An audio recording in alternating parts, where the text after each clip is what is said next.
வெளியில ஆம்பளை வழி தெரியாம கத்துவான். அதை விடங்க இன்னைக்கு நம்ம தமிழ்நாட்டுல ஒரு பெரிய சந்தோஷம் தெரியுமா? அப்பா மது பழக்கத்துல ஆளாயிருப்பாரு, புகைப்பிடிப்பாங்க. பிள்ளை பிறந்த உடனே அந்த பழக்கத்தை விட்டுருவாங்க. ஏன் தெரியுமா? என் பொண்ணு வளர்ந்து என்ன எந்த கேள்வியும் கேட்டக்கூடாது, என் பையன் வளர்ந்து என்ன பார்த்து கெட்டு போயிடக்கூடாதுன்னு தன்னுடைய கெட்ட பழக்கத்தை கூட தூக்கி எறிவதற்கு அப்பாக்கள் இங்க யாரும் தயங்கினதா வரலாறே கிடையாதுங்க. அதாங்க அப்பா. ஆனா என்ன தெரியுமா, இங்க இருக்கக்கூடிய அன்பு தம்பிகளுக்கு சொல்றேன், நீங்க காலேஜ்ல ஏதோ ஒரு விஷயத்துக்காக ஒரு 500 1000 கேக்குறீங்கன்னா அப்பாவுக்கு முன்னாடி கேட்டு பாருங்களேன், அப்பா உங்களுக்கு கொடுக்கவே மாட்டாரு. நீ படிச்சு கிளிக்கிறதுக்கு உனக்கு காசு வேற கொடுக்கணுமான்னு. ஆனா மறுநாள் காலையில அந்த காசு உங்க கைக்கு வரும், அம்மா கொடுப்பா. நீங்க நினைச்சுக்கிட்டு இருப்பீங்க அம்மா தான் கொடுக்குறான்னு. நைட்டே அம்மா கையில அப்பா கொடுத்துட்டு தூங்கிடுவாரு. நான் கொடுத்தேன்னு சொல்லாத. அப்பா அவங்க முன்னாடி ஒரு வில்லன் மாதிரி தன்னை காமிச்சிட்டு மனசளவுல கதாநாயகனா வாழ்ந்துகிட்டு இருப்பாரு. இவ்வளவு கஷ்டத்தையும் தாண்டி குழந்தைகளை இவ்வளவு அழகா படிக்க வச்சது எங்களுடைய சுகம்ங்க. குழந்தை பிறந்ததும் முதலில் அம்மா ஊட்டி வளர்ப்பாள், பின்பு பொருட்களையும் மனிதர்களையும் காட்டி வளர்ப்பாள், இறுதியில் தன்னையே வாட்டி வளர்ப்பாள். ஆனால் என்ன வளர்த்தாலும் ஒரு நாளும் இந்த கஷ்டமெல்லாம் உனக்கு தான் அப்படின்னு யாரும் சொன்னதா வரலாறே கிடையாது. சார் இந்த வயசுல சேட்டை பண்ணாதான் சார் அழகு. ஒவ்வொரு வயது இருக்கு. நான் இங்க இருக்கிற தம்பிகள் இன்னும் ஒரு 10 வருஷம் கழிச்சு எனக்கு பேண்டை கழிச்சுட்டு தெரிய முடியுமா?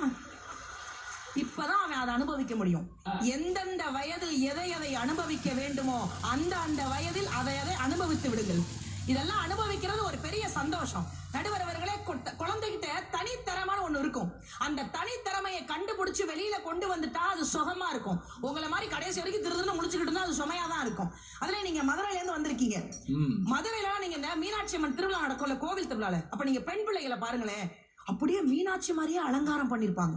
மீனாட்சி அம்மன் கோயிலுக்கு பார்க்க முடியாதவங்க கூட அந்த மீனாட்சியை பார்த்து சந்தோஷப்பட்டு போவோம். குழந்தை தெய்வத்துக்கு சமம் இல்லையாங்க? எவ்வளவு சந்தோஷம்.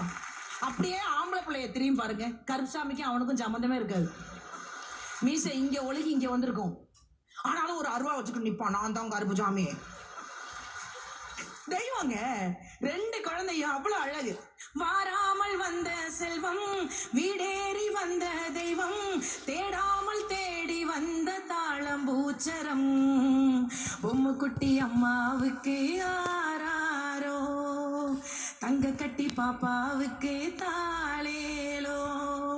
உலகத்துல என்ன கஷ்டம் வந்தாலும் வீடேறி வந்த தெய்வத்தை சுமைன்னு சொல்ற உங்களை அந்த தெய்வம் தான் மன்னிக்கணும். என்னைக்குமே குழந்தை எங்களுக்கு சுகமான ஒரு சுகம்தான். நடுவரவர்களே, அந்த அழகான தீர்ப்பை நீங்கள் தர வேண்டும் என்று சொல்லி இந்த அருமையான வாய்ப்பிற்கு மீண்டும் ஒரு முறை நன்றி கூறி விடைபெறுகிறேன். நன்றி, வணக்கம்.